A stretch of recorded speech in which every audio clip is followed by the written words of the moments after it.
Please be advised that everything in my video is purely for entertainment purposes. These are purely my thoughts and opinions and are subjective. I must advise you to please do your own research. All media users found on the public domain and are fair use and fair dealings. Hey guys, how are you all doing? So as you can see by my hair, I am now at this point with this lockdown where I just don't care. I'm getting so close to having to do my own roots myself, and my hairdresser got a little bit upset last time. My husband keeps moaning about the fact that he needs a haircut. He thinks he looks like a Wookiee from Star Wars. Again. Can't do it. It's live. Try it. Come on, where's your Chewy? And to be honest with you, you know, when you go onto YouTube, you can see what the other person's been looking at. Well, kind of, because we've got a joint account, so we've got YouTube set up on the TV and his phone.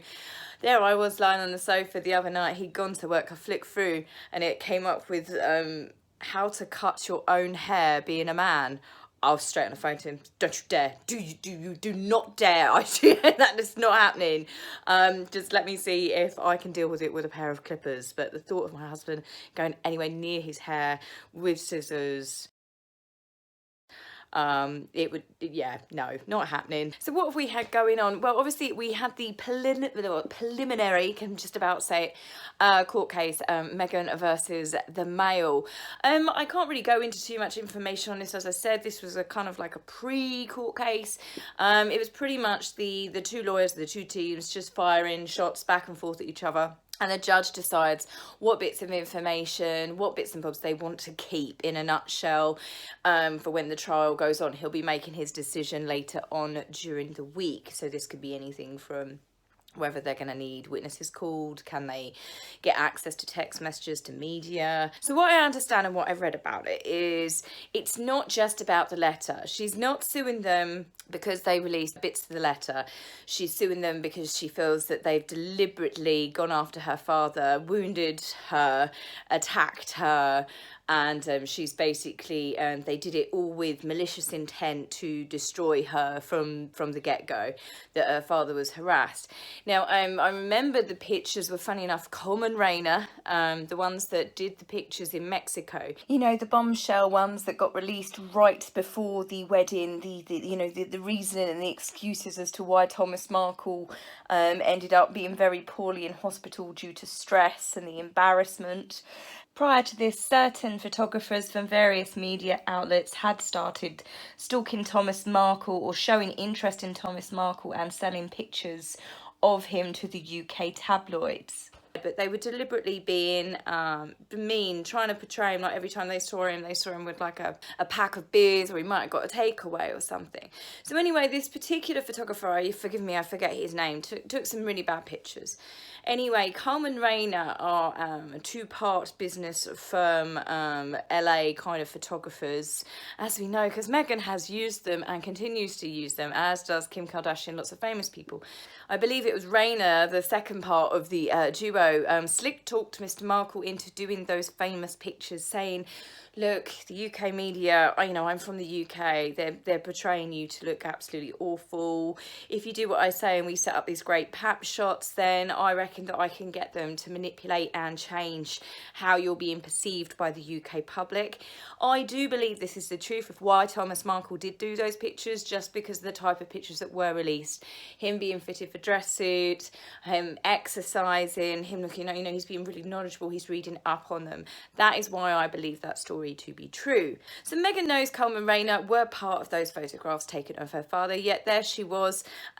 She's obviously got to deal with them with the most recent pap shots in LA. Don't you think if she was so wounded that they absolutely destroyed her relationship with her father or encouraged him to do these photographs, that she wouldn't be using them? But hey ho, this is the same woman that is a feminist that uses the same PR team that Harvey Weinstein did. One of the biggest things about this court case, I'm surprised it got this far really, is because she wrote the letter to Thomas in calligraphy, right? But in 2018, August 2018, he never mentioned that letter. All the people that vilified him and talk about, you know, he'd sell his daughter down the river, he never mentioned that he received that letter. He had never sold bits and bobs of that letter. He had never shown that letter to anyone. It did not make it into the public domain. Nobody even knew this letter existed until Meghan's 5 friends spoke about it in February 2019 to People magazine. That is where my issue with it is. The fact is that Meghan wrote it. If you've ever read it, it's made for public consumption. Every bit of that letter was set up. You know, basically, if you're really angry or upset with someone, one, you don't write them a calligraphy letter, but two, you know, you don't need to explain every scenario to then explain you hurt me when you did this. The person that you've had the argument with knows what they did or where you were or where you were stood. You know what I mean? And it was so dramatic, wasn't it, about a heart being broken into a billion pieces. It was just all drama. As I've said many times before, how did her friends memorise, bearing in mind she sent the letter to her dad in August 2018, and the 5 friends spoke to People magazine about the letter, managed actual wordings or extracts from it several months later. I'm sorry, but it would be funny if I had a really upsetting chat with one of my friends, you know, a couple of glasses of wine, chat, oh, I've had a really terrible falling out with my mum or my dad. I wrote them a letter. I'm not a few months down the line going to be going, yeah, that letter. Yeah, I remember exactly what you put in it, what it was over, what the argument was over. So all of it. There's so many holes in this story. But Meghan, she's pushing ahead with it. I don't know if she tried to pull out of it. Apparently, according to solicitors, she wishes to push ahead with this. She feels that they have completely attacked her, and this has all been set up to destroy her character and assassination.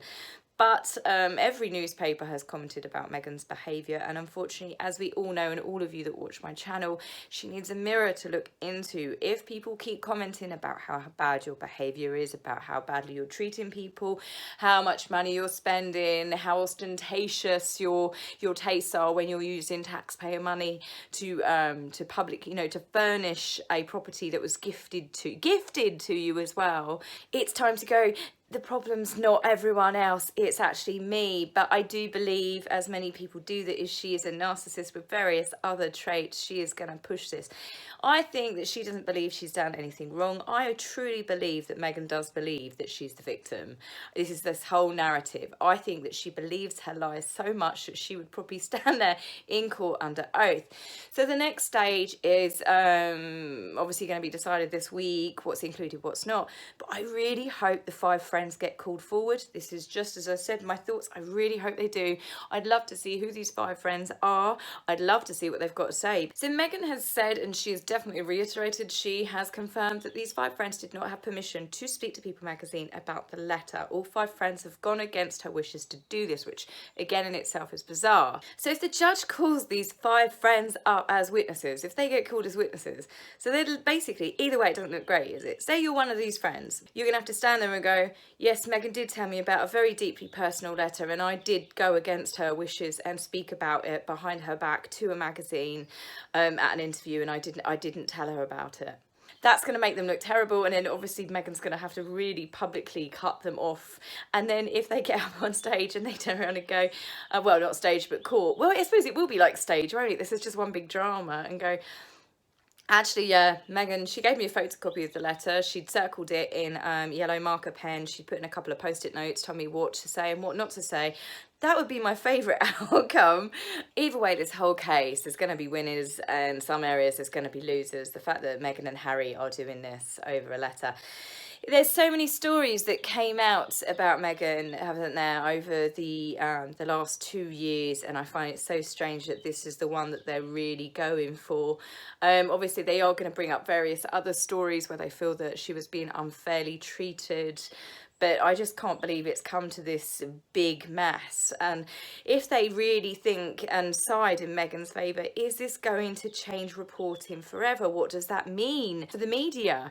I can't see how Meghan's court case is going to be this big historical case that changed the way of reporting forever. In Meghan's brain, yes, do I believe she's that self-important? Yes, I do. That's what I believe she's got going on in her head.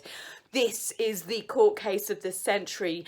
Meghan Markle in starred lights. Forever to go down in the history books as the woman that challenged and won against the evil UK media. This is, as I said, I know it sounds so far-fetched, but as does everything with these two. I really don't know which way this court case is going to go. I'm really hoping that sense comes into it from the judge. I think there's lots of things that Meghan has done and she has slipped up. She's told too many lies, which I think will come out. Apparently, the male lawyer, solicitor, whichever you wish to call him, is pretty savage and he can pick apart anyone. I thought that when they left the UK, I thought it would quieten down a bit, but it hasn't. So tomorrow I'll be doing another video on yet more stuff which has come out. One of them being, naturally, we have those beautiful pictures, as I said, of Prince Louis's second birthday. So what have Harry and Meghan done? They have made an announcement that Archie will also have a photograph released in honour of his first birthday. Couldn't have just done it round about the time, but no, they've had to announce it, which I find bizarre, is because you've pretty much fallen out with most media outlets of late. You don't have an Instagram account, so maybe we'll see a big hot air balloon with Archie's face going over Buckingham Palace like they did that big Trump blimp. Maybe that's how we'll see Archie next. So I'll leave that, guys, with you. I'll be back with you very soon. Take care. Bye. If you like my video, please remember to like and subscribe. Please, angry typists, you will be blocked, so save your fingers the time. If you would like to buy me a coffee, please go to my About page and click the link. Love, Taz.